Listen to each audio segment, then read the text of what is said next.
The war was finally over. Corpses of both human and alien warriors littered the battlefield, their weapons smoldering in the red dust of the planet Thria. The once mighty banners of the Zellerai Dominion, the alien empire that had enslaved a dozen species, were now trampled underfoot. Humanity had achieved the unthinkable, victory in a war that was never supposed to be winnable. Commander Elias Rain stood on the ridge, his armor scorched and dented, his pulse rifle dangling in one hand. Around him, fellow soldiers celebrated. They shouted, drank from stolen flasks, and claimed their rewards. Alien spoils of war distributed by rank. Some chose weapons, others chose artifacts. The higher-ranking officers took alien ships, precious metals, or even prisoners of note. But Elias, despite being a decorated soldier, was offered something stranger. A prisoner stood before him, shackled and trembling. She was young, barely an adult by alien standards. Her skin glowed faintly blue, her frame frail compared to the towering warriors Elias had fought. She wasn't armored nor scarred with battle marks like the rest of her kin. In fact, she looked sickly, as if the war had starved her. "This one," Lieutenant Garrick scoffed, nudging her with his boot. "She's useless. Too weak to fight, too quiet to scream, barely worth feeding. Might as well leave her with the corpses." But Elias didn't look away. Her eyes, large, silver, and unblinking, met his own. Unlike the others, she didn't sneer or spit venom. She looked lost. "I'll take her," Elias said. The camp fell silent for a moment before erupting in laughter. "You're joking," Garrick barked. "Out of all the spoils, ships, weapons, gold, you pick the runt?" Elias only shrugged. "My choice." And just like that, his fate and hers was sealed. Part 1, The Weak One. Her name, he learned later, was Silari. She barely spoke at first, only watching with those luminous eyes as Elias led her away from the camp.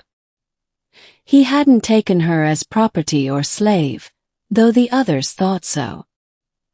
He simply couldn't stomach the thought of her being mocked, starved, or executed for amusement. Something about her stillness gnawed at him.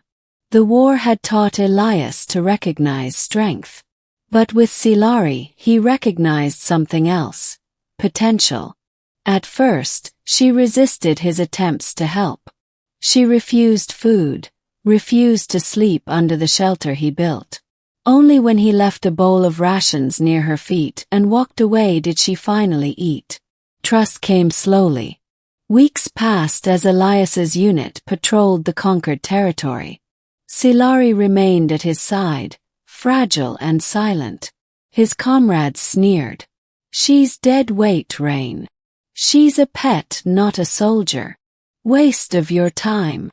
But one night, when bandits attacked their camp, Elias awoke to find Silari clutching his fallen blade. Her small hands trembled, but she stood in front of him, shielding him from danger. The attackers were slain before she had to act, but that moment burned in his mind. She wasn't as weak as they thought. Part 2, The Training. Elias began to train her in secret. At first, Silari struggled even to lift a rifle. Her aim was poor, her stance unsteady. The other soldiers laughed when they saw her drop the weapon or stumble during drills. But Elias didn't laugh. He corrected her grip, showed her breathing techniques, and taught her how to focus on precision rather than strength. Day by day she improved. Her frail arms grew steadier, her eyes sharper. More importantly, Elias saw something awaken within her. A fire. "You are not weak," he told her one evening as they practiced under the twin moons. "Strength isn't only about muscles or size. It's about refusing to give up." Silari stared at him for a long moment, then finally spoke. "No one has ever said that to me." From that day forward, she trained harder than anyone else. Part 3. The Hidden Power. Months passed, and the war-torn planet began its slow recovery under human oversight. Elias's unit was tasked with quelling resistance cells, alien loyalists who refused to surrender. It was during one such mission that Silari's true power revealed itself. Ambushed in the canyons of Vera, Elias's squad was outnumbered and outgunned. Plasma fire rained down from the cliffs, pinning them in place. Elias was hit, his armor scorched, his breath ragged. As he fell to one knee, he saw Silari standing beside him, trembling, not from fear but from something else. Her silver eyes glowed brighter than ever before. With a cry that shook the canyon, Silari unleashed a wave of energy from her hands. The very rock trembled, collapsing the cliffside and burying the ambushers in rubble. Silence followed. His squad stared at her in shock. "What the hell was that?"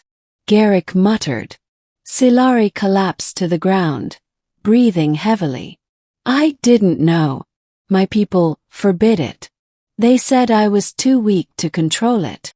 Elias understood then. She wasn't weak. She was dangerous. So dangerous her own people had suppressed her gift, branding her unfit, hiding her away. But Elias only smiled despite his wounds. "Looks like you're stronger than all of us." Part 4. Rising from the shadows. Word of Silari's power spread quickly. Some feared her, others sought to use her. Commanders debated whether to imprison her or turn her into a weapon for the new regime. But Elias refused to let her be caged again. He vouched for her, argued for her value as an ally rather than a prisoner. And when resistance forces threatened to overthrow human garrisons, it was Silari who led the counterstrikes. No longer the frail girl mocked by soldiers, she became a symbol. Aliens who once bowed to the Dominion saw her as proof that strength could rise from weakness. Humans who doubted her began to cheer her name after every victory. Through it all, Elias stood by her side, not as her master but as her mentor, friend and equal. Part 5. The Final Battle. The last remnants of the Dominion gathered for one desperate assault.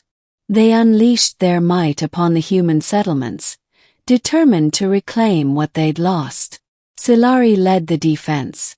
No longer frail, no longer trembling, she stood tall, her silver eyes blazing as she directed troops, both human and alien. When the Dominion's warlord confronted them, towering in his crimson armor, the battlefield fell silent. "You," he sneered at Silari. "The weak one. I should have left you to die." Silari stepped forward, unflinching. "You made me believe I was nothing. But he," she glanced at Elias, "showed me what I truly am." The duel was fierce, shaking the ground with every clash. But Silari, wielding both blade and power, struck the final blow. The warlord fell, and with him the Dominion's last hope, ending the rise. In the aftermath, Silari was no longer seen as a weak prisoner or a frail alien girl. She was a warrior, a leader, a bridge between two worlds. When asked how she had risen from weakness to strength, she always answered the same. "Because one human soldier believed in me when no one else did." Elias only smiled when he heard her words. He hadn't chosen her for glory, reward, or advantage. He had chosen her because she was overlooked, discarded as worthless. And in the end, that unlikely choice changed everything.